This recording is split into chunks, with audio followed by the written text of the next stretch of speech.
JSW యొక్క steel plant ఏరియాలో ఉన్నాం.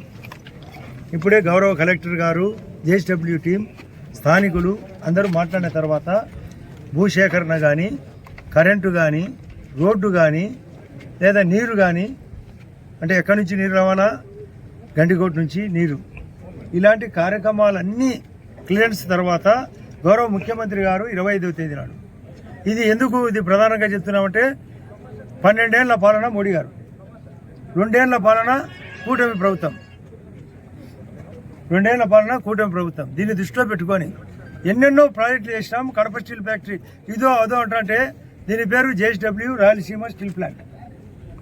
దీన్ని దృష్టిలో పెట్టుకొని మొట్టమొదట 1 మిలియన్ టన్ అంటే 10 లక్షల టన్నుల కెపాసిటీతో మొదట స్టార్టు, 5,000 కోట్లు.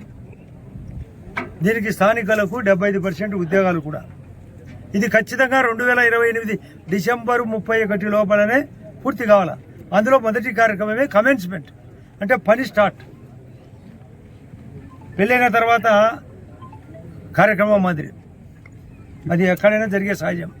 కమెన్స్మెంట్ అంటే ఆ కార్యక్రమం ఊరిగా ఫౌండేషన్లు అది కాకుండా వర్క్ స్టార్ట్, దాని పేరే కమెన్స్మెంట్ అనే పేరుతో వస్తున్నాడు. పబ్లిక్ కూడా హీరింగ్ ఉంటుంది, ఇక్కడ పబ్లిక్లో కూడా సబ్జెక్ట్ ఉంటుంది, అందరు కూడా ఉంటారు.